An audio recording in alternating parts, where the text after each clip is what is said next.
I almost recorded this entire thing in a MKV file, which is unusable in my editing software, so thank God I saw that. Okay, sit down, strap in, get ready, losers, cause God, do I have a college thesis for you. I think I'm the one who's gonna need the most work. I'm just a little guy! They get me to shut up. Yay! It is my birthday. Well, I can't go till you hit 8,000 because I really need you to shut up. So. A scrimblow, scrimblow, bimbo, scribble, scribabble, scrabble, scrunkloid, scrunky, scrinky, squinky, scringles, can, just a little guy, small fellow, tiny dude, minuscule bro, itty bitty boy, mini-sized creature, him, he, the scrunkly, yes. Rin? Rin Penrose. Rin Penrose. With a Rin. Rin Penrose. You Rin. Bin Benrose.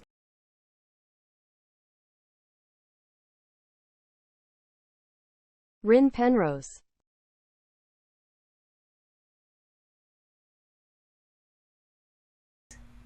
Who is Rin Penrose? A rise to fame miracle worker.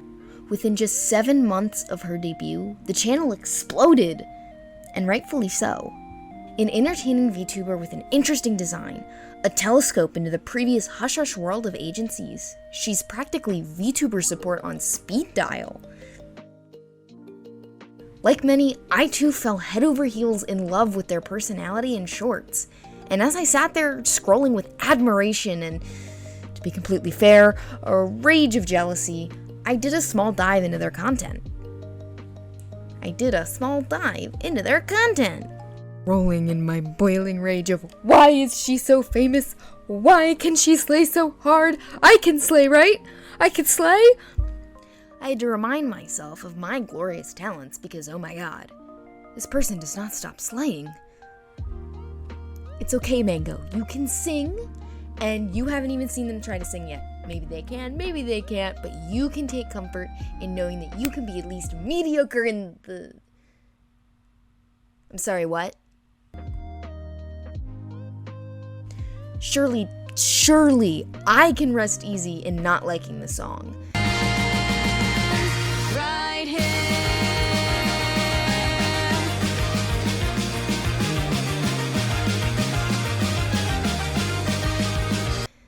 Long story short, I smothered my jealousy in terms of newfound motivation, and I was ready to take on the world, and maybe eat a little bit of drywall if I felt fancy. I don't think that was an effect from Rin, though. Now this song is good, and I've been digging my head into various places and finding really good music, but this song surpasses even some of the most talented people I've ever seen. I went feral with this song, hyperfixating and working on upgrading my streaming gear. And I knew I'd have to write an essay on it. So I did.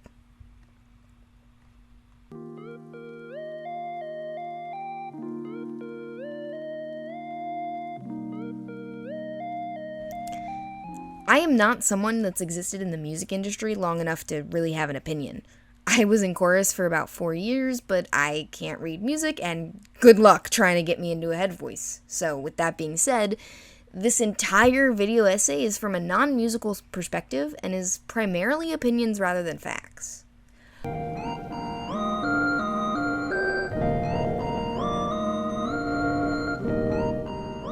I don't know how much music experience Rin has. I'm simply operating on the assumption that, like some other VTubers, she has little to none. But I'm not a Rin Penrose expert, nor do I have any credible musical experience either. So please take these assumptions with a grain of salt. Please. I don't know what I'm doing.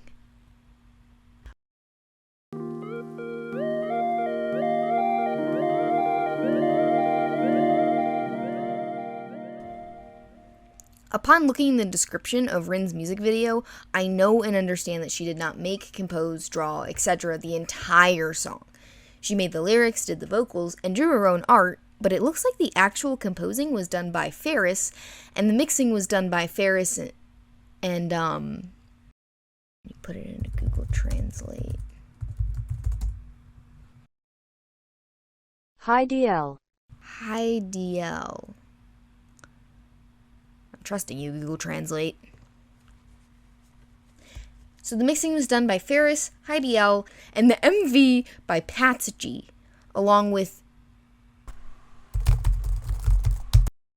Juna Unagi. Juna Unagi, doing the harmonies. I'll do my best to refer to people who've made these specific parts, but in the end, there's a gray area between how people collabed and where super specific parts may have come from. As someone who's running a studio and collaborating with songwriters right now, I completely understand that there's a lot of mixed effort when making these pieces. Combined with the previous disclaimer, there are simply things I'll just get wrong. Feel free to correct me with credible sources, of course, but just be patient and kind with how things are worded. It's okay to be a PNG, Nuno, we understand. I don't want to be a PNG! So, I tend to notice that a lot of YouTubers in general just take their theme, shake it in a bottle aggressively, and run like crazy. It's something that I do a lot too. I mean, just look at my Twitch page. There's fruit everywhere. Everywhere. Rin's no exception. She's on theme just like everyone else. The runaway, is she a runaway? I don't think so, but the whole royal family has their secrets line just hits differently. Anyways, she's a princess. I think I'm gonna like mentally cry because I did that. Okay. Anyways, she's a prince on a journey to be a VTuber. Simple enough, easy to follow along, and good flexibility. The theme is notable primarily in the lyrics, but those will get their own category. Rin/Pats, can I call you Pats? Pats G? Rin/Pats G leave quite a handful of droppings in the music video alone, which I think was a really nice touch. Some of the bigger notes are the flag that Rin carries, the castle in the background. There's a handful of smaller details though, some of which lead into the lyrics, like the moon. And I think this is supposed to be another planet in general, but for all I know, it's just the moon again. These space themes add to the fact that Rin is from another world.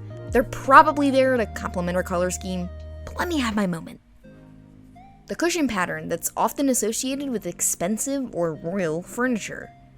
The calligraphy on the flag itself gives a more put-together feel. Maybe it's just me, but I tend to associate really good, flowy handwriting like this with royalty and upper-class people. The pillars that are in the hallways with the flowers on top. Do I have to say royalty again? There's a good use of trumpets throughout the entire song, which you could easily link to royal entrances. But I'll go a bit more into detail about that in the music section. The camera filters! Okay, the VTuber status isn't mentioned in the lyrics, but it's primarily shown in the form of these filters, which I think was a nice call to reference on the song's meaning to Rin and the content creators specifically.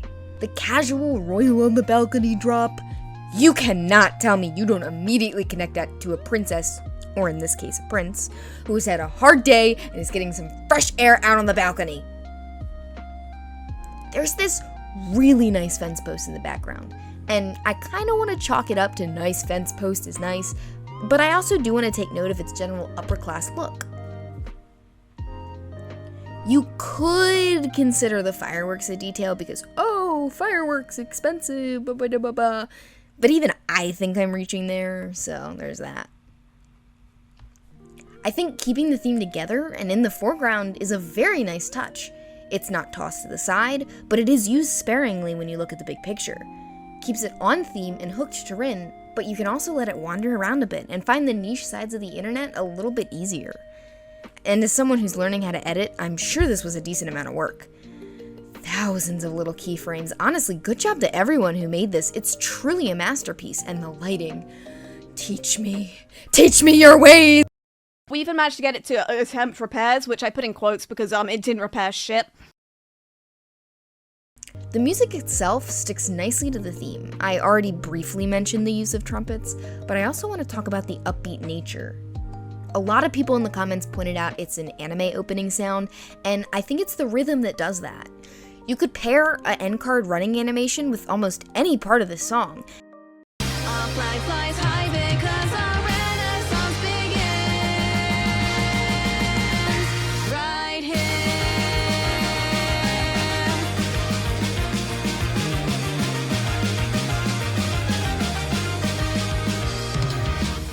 and it does a really good job of making that rhythm first and foremost. It guides the rest of the melody. Maybe every song does that, maybe this is the first time I'm noticing it, and maybe I'm just tone deaf, but the guitars follow alongside it, and the trumpets seem to fill in the gaps, and the bells, oh my god, those bells, they make my brain ding ding ding ding ding ding ding. Set free those aspirations as birds upon the wind, and watch as they return with majesty atop the wings. Those were such a nice little touch at the end. Beautiful, beautiful, beautiful. The melody was perfectly repetitive without getting easily annoying. It skirts around by changing smaller things up, such as bridge keychains. Bridge keychains? Bridge, such as the bridge key change.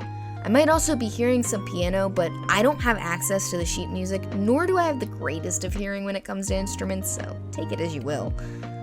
The music itself is just so joyful and brain-scratching, and it pairs wonderfully with the lyrics. I think the overall message of this song is really pushed by the instrumental backing it. And as a non-music person, I feel bad that there's not a lot I can say on this topic.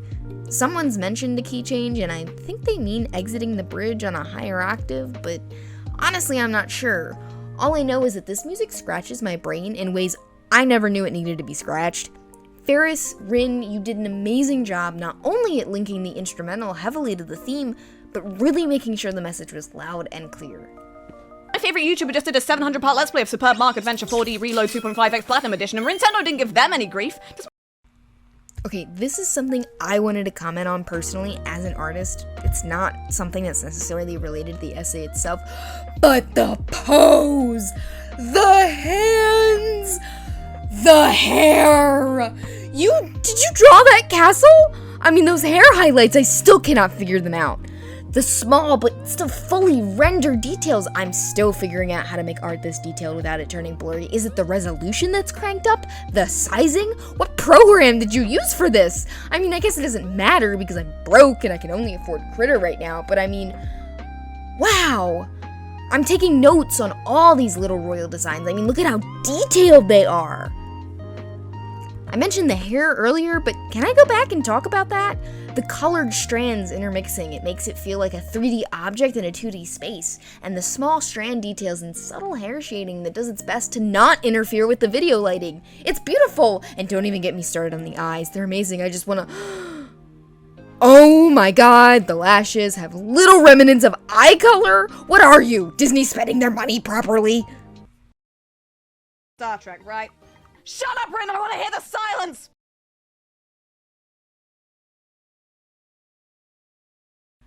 I don't know if Rin got any vocal training, vocal lessons, or if they grew up in a chorus/music family, but it sounds like she did.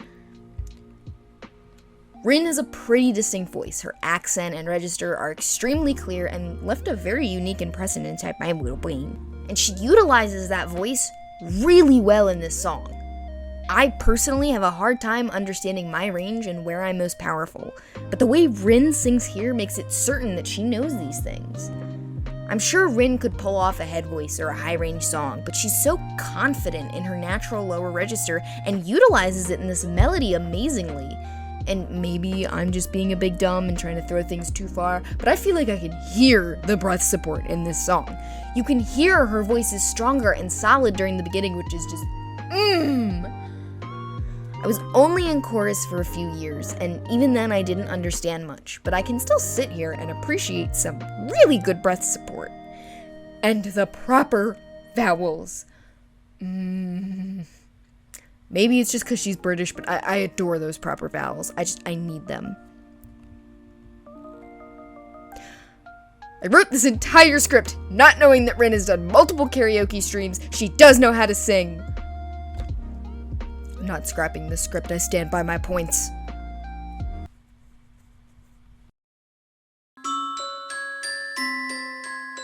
Did you know this is the music they play when you die? Anyway. This was one of my most favorite parts to dive into, so I saved it for last. If you thought this video was already an essay, strap in baby, cause we're about to make a thesis. There is no shame in having failed. Because every failure is a fuck you, is a learning opportunity. Die! I don't know much about lyric writing, but I know that rhymes, and what I think are called fake-out rhymes, are really important. And Rin does this literally in the first line. Sound out the song of splendor for all this world to hear. Our flag flies high because our renaissance begins right here. If I'm correct, then the here and the here are fake-out rhymes. Your strength, even as the shards of hope held between my fingers broke away. I'll still reach out again unto this wish of the day. I am the sovereign of my own fate. Away, day, and fate are all examples of the real rhymes that she uses. On top of that, Rin stays completely on theme during the entire song. Shout out the Song of Splendor, you could draw the connection of national pride via anthems. Our flag flies high is pretty obvious. Because our Renaissance begins right here is consistent references not only to kingdoms and governments, but to older times as well. You know, older times where kingdoms and royalty were more prevalent. We talked about this, I don't need to repeat the obvious. But I think the best part of the lyrics have to be tied at both the lore implications as well as the overall message. The one that's it's like a, there's one that's a drink, there's one that's a drink. Now, I've talked about Rin staying on theme, and I've talked about her theme being in the foreground of this song, but what exactly do I mean by that? Rin's lyrics are primarily personal lyrics. They aren't focused on her theme, they aren't focused on a specific story. They are personal lyrics. They consistently use me, you, I, our. She makes these lyrics personal to you, the viewer, and to her, the creator. Our flag flies high. Our Renaissance, the world will unfold for you. You are the jewel. Because they're so personal, they drive home the message. You can do it. Don't give up. They even say it in several different languages. It's quite beautiful. I think a lot of people set high expectations when making content. I, myself, fall victim to the perfectionist behavior.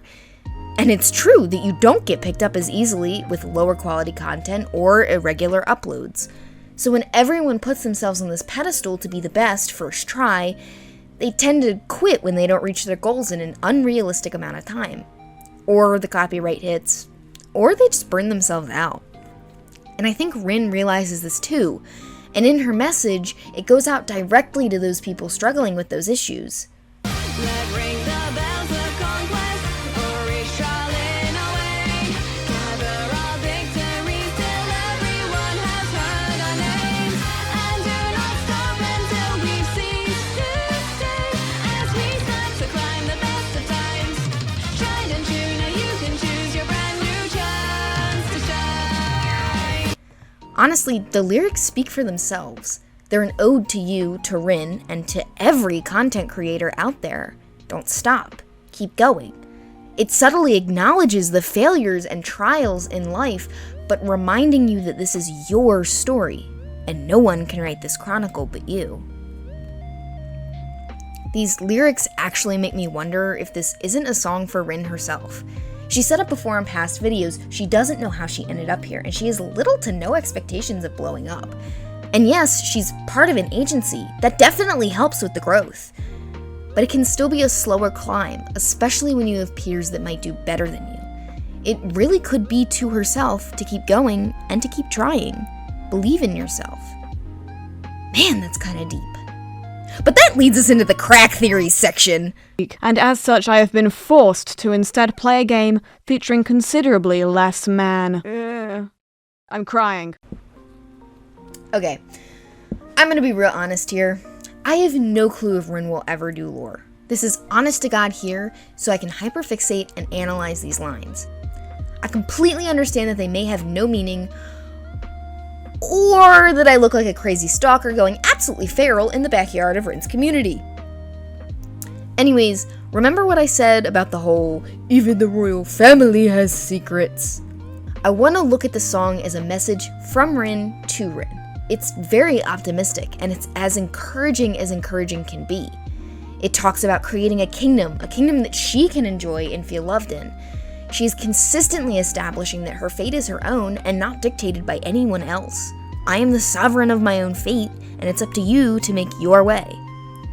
It makes me wonder if Rin isn't a runaway prince, or at the very least, a rebellious one. If Rin isn't continuously stifled and feels trapped. Within lore, I mean. God, I hope within lore. It's a very personal sounding song, continuously referencing herself and you. It talks about her journey with you, and I wonder if the journey isn't the reason of, quote, why a prince would want to be a VTuber, end quote. Something I didn't notice until the second draft of the script was the backgrounds changing very early in the beginning. You start in what looks like an indoors area, or perhaps a hallway given the symmetrical lighting of things, and in this scene, notice how the background changes. That's not just Rin's name anymore, and as the song opens up, so does a door. Or at least, I think that's a door. I called this crack theories for a reason, guys. I don't know what you want from me. Then it appears as if Rin makes her way outside of that hallway/building, which I'm gonna assume was the castle. We do make appearances back into this hallway as well as to the balcony, but I'd like to note we don't see Rin inside of the hallway. And I'd especially like to note the lyrics that begin when the hallway appears again. Well, we forge ahead, keeping your mind here. There's no use being wearied on the throne.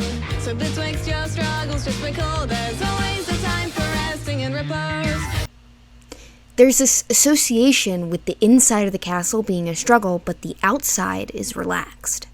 Intentional or not, this can imply that Rin is really unhappy with her lore family, and that her channel is her stand of complete defiance. And then Rin has the whole wish on the balcony scene. Combining the pose, the lyrics, the scenery, it's the building of this narrative of someone who's just done with the way their story has been written. All Rin seems to want during this scene is to take the step they need, to become who they want. And if they take that first step, they can just keep on going. They are intent to change it, and they do! Rin does seem to change her story and mold it into what she wants, into what she has now. And I think that regardless if this is actual lore or not, that interpretation is beautiful nonetheless. The story itself is relatable both in real life and in fantasy, and that the message of this song reaches both spectrums. I find it even more endearing and true if it was about Rin, to Rin, from Rin, and eventually to us. It comes from true emotions in Rin's universe, which is the most powerful thing you can have within your song. And this is completely ignoring the ending to her mock anime intro. Too cute, too talented, or too competent. Have you ever wanted to stare at someone who barely knows how to open a door properly? In that mock anime intro, there's two characters that we're introduced to, aside from Rin herself. Bridget and someone possibly named Mia. I'm gonna go with Maya. Now, I say possibly because the recording cuts out, and it cuts out after the come on, but we don't get another line from the blue dialogue to confirm their identity. For simplicity's sake, however, I'm just gonna refer to them as Bridget and Maya. Now, at first, I was worried about bringing this clip up, primarily because it appears contradictory to what I previously said. Quote, "That's why you made us make you a YouTube channel," end quote. And, quote, "He personally wants me involved," end quote. This implies that Rin didn't make a channel because she wanted to. Instead, she did it to capture, lure, do something to someone else. Quote, "To try and get him where we want him when it all goes down," end quote. But Rin also makes mention to their manager and agency, so her channel was long in the works before this capture scheme was put into place. Something dangerous is happening behind these scenes. Just by the way Bridget talks, something has happened before. Rin's YouTube is a front, maybe not just for her defiance, but for this scheme of theirs. maybe like Rin said, it's just money laundering. Maybe it's for slaying the Demon King, like this one line points out. But maybe it's something else. Something that the manager in lore doesn't even know about. Something that is implied to have happened before to a princess. Not Rin, though, because Rin's a prince, obviously. Which, when combining both of these theories and analysis, it makes the song look really dark. What was originally an inspiration for Rin, a way to keep going and write her story, has become a government pawn, a way to lure someone, a way to involve Rin in some pretty shady stuff. Is that what Rin wants? She appears indifferent, dismissive of the whole thing. But is that her annoyance showing through, or does she really just not care? And why is someone spying on her? That's right! You thought the connecting and recording was just for show. You're wrong! Now, I paused on this frame completely on accident. But when I went to look for it again, even on the lowest speed for a YouTube video, I could barely find this frame. This singular frame, hidden in plain sight.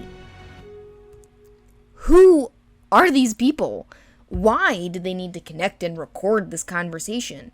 Is this the he that Rin and Co. refer to? Or is this someone else? This is someone referred to as ma'am, so maybe it's not him. But why? Why was this so hidden? Am I the first to see this? Someone please! Now the font of these previous frames is the same font as another line of text that we see before this. Quote, "This one is for you," end quote. And directly after that, we see what looks to be Rin with longer hair and scissors. Is this Rin speaking, or is it the other people? Did Rin cut their hair, and if so, why? Also, who's Jason? Is this frame important? Why is Rin wearing it? Why is the Digital Millennium Copyright Act here? Why do you just have the word demon flash across the screen, Rin? Apparently, apparently Kaleido means beautiful form. Nice compliment to yourself there, bud. Also, why the number 45? Why 45? Editor, are you okay? These are my forms of address. This is vitally important. If you do not address me in this way, I will not respond to you. It is a matter of respect. It is a matter of honor. I will not be having this disrespect. Who has been? Hi, welcome. This is Editor Mango speaking. Upon finalizing and hitting export, my beloved companion person decided to point out some really interesting details about Rin's design. Now, I did mention this a little bit in the art section. I mentioned the pins and the complex design. You have the crown, the pauldron that a lot of princes wear in the media, the shiny thing here, you have the brochure, etc., etc., etc. And I never looked too far into this, because it just looks like regular prince designs, high class, high end.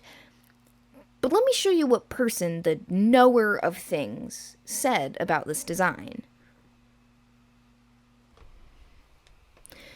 Person was very kind to write me out a list of exact details that he noticed. These are big words. Mango doesn't know how to pronounce them all. The epaulette is not where the lacing ends on their emotes. The epaulette also has a ribbon attached to one of the tassels, and this ribbon is some sort of royal blue. Whilst the collar is unmarked, it is there, and it's the same color as the jacket. The jacket cape, while it can be used for royalty, is more commonly seen in military dress forms, as well as the epaulette and the lacing. Purple is the color of royalty, however, the purple itself only appears in 4 places on Rin's design: the brooch, the cloth coming out of the brooch, and the shading color for the hair, as well as possibly the cape interior, although Person thinks it's more of a pink. Something that is interesting to note from here on out on the list is that Person seems to divide the design into 2 sections, the military side and the royal side. The metal detail on their right shoulder also appears at the end of the outermost section of the sleeve on that arm. This time it connects to the aiguillette and it loops on itself. The black collar is likely the same piece as the clothing on the lower body. This clothing bears a striking resemblance to a military dress uniform, complete with a belt. The higher stocking is connected somewhere under the main clothing and is also on the less military side, whilst the stocking on the military side is lower and unfastened. The black is only on smoother and more military-esque elements, whilst the white only appears on more flowy and royal elements. The earring on the right side is military-esque, and the crown is on the royal side. Rin's design isn't just meant to look high class.